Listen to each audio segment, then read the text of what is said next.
Hello, beautiful gluebookers. There's something special about quiet holiday evenings. They're easy to miss when you're younger, but as time goes on, you start to realize that these are the moments that carry the real meaning of the season. Not the rush, not the plans, not the endless to-do lists, but those calm hours when everything finally slows down. I'm Deborah. Welcome back to the Collage table. Today I'm working on a pink spread in my Christmas glue book, and while I glue and arrange these little pieces, I want to talk about quiet holiday evenings, the kind that happen in between all the busy parts of December when the world seems to hush for a while. When I was younger, I don't think I noticed them. The holidays felt like one long stream of activity. Shopping, get-togethers, music, lights, food. There was always somewhere to be or something to prepare. Quiet felt like a pause before the next thing, not something to look forward to. But now I find myself cherishing those in-between moments the most.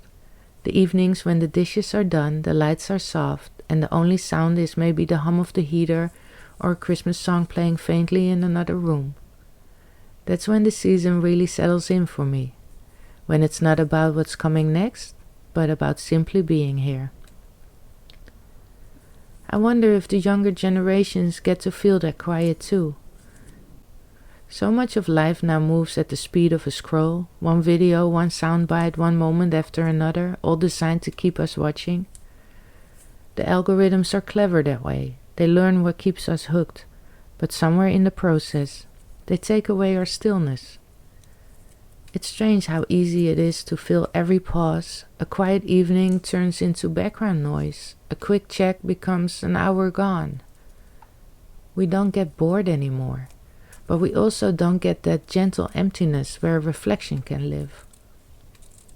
Even with all the tools and shortcuts, the AI summaries, the endless feeds, we're surrounded by things that make life faster, not fuller.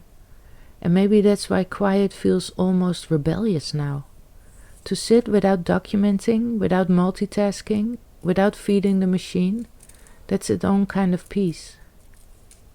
The holidays still have this gentle way of inviting us back to the present if we let them. A single evening without screens, a few hours of making or wrapping or writing by hand. It doesn't sound like much, but it reminds us what our attention feels like when it finally returns. Even a small ritual, turning on the lights in the tree, wrapping a few gifts in silence, or taking a walk to look at the lights, can become a moment of peace that cuts through all the noise.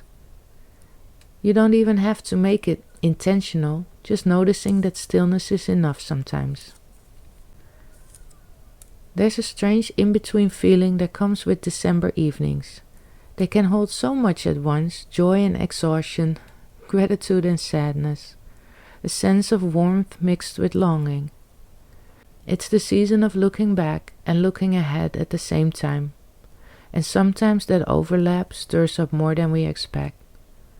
Memories sneak in when the lights go dim, the people we miss, the years that went too fast, the things we meant to do. And it's okay for all of that to exist together. The quiet doesn't ask us to fix anything. It just gives us room to feel. It's almost like the season gives us permission to let the good and the hard sit side by side for a while. Sometimes I'll sit down at my collage table with no real plan, just some scraps of paper, maybe a few colors I'm drawn to, and before I know it, an hour has passed. There's something healing in that. It's not productive in the usual sense, but it gives your heart a chance to breathe.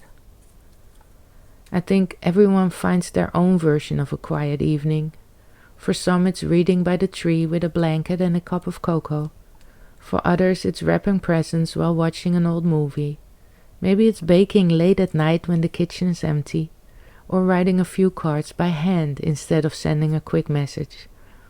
And sometimes it's just sitting. No music, no phone, no noise, just you and your thoughts. It doesn't have to be picture perfect. Sometimes there's clutter or tiredness or a pile of laundry still waiting for you. But even in that, even in the imperfection, there's a kind of realness that feels grounding. It's the kind of peace you don't notice until you stop chasing everything else.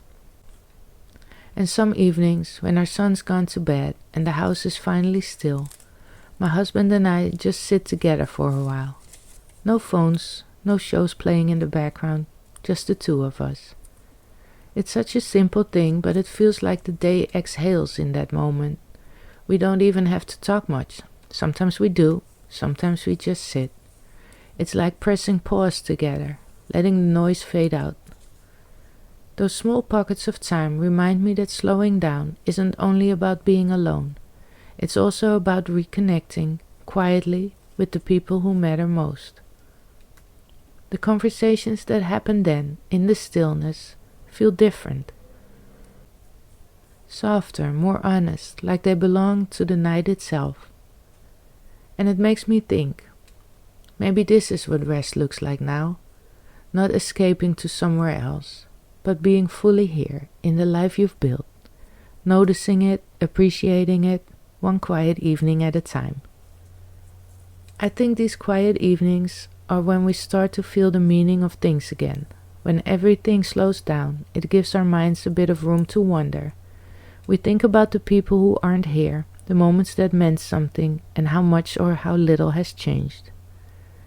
There's usually a mix of feelings, some joy, some sadness, but that's part of it. The quiet makes space for all of it. It doesn't need us to fix anything or turn it into something else. It just gives us time to notice what's still here, and to be grateful in small, simple ways. Sometimes those quiet nights remind me how connected we still are, to old memories, to the people we love, and to the season itself. And maybe that's when we need most right now. No more plans or pressure, just a few pauses to let things settle down. The quiet doesn't just happen, you have to let it in. It might mean saying no to one more event, or turning off the TV earlier, or making a cup of herbal tea and just sitting there, even if it feels strange at first. Sometimes it's about protecting a little bit of stillness in your day, putting your phone in another room, turning on soft music, or just sitting by the tree and watching the lights flicker. It doesn't have to be long, even 10 minutes can feel like a reset. Because that's where the real holidays live, in the pauses, in the small choices to slow down when everything else speeds up. Those are the moments that don't look like much, but somehow end up meaning everything later on. I'd love to know how you spend your holiday evenings. Do you have little rituals or ways to slow down? Or moments that feel calm and meaningful in the middle of everything else? If you want, share your story in the comments. And if you have nothing to share, just leave me a yellow heart so I know you're here today, watching and listening. This December I'm sharing a video every day until Christmas. I hope you join me along the way, and if you haven't already, like and subscribe to be notified when a new video goes up. If you want to see more Christmas gluebooking videos, check out my new Christmas playlist. For now, thank you for watching. Happy holidays. Until next time, bye.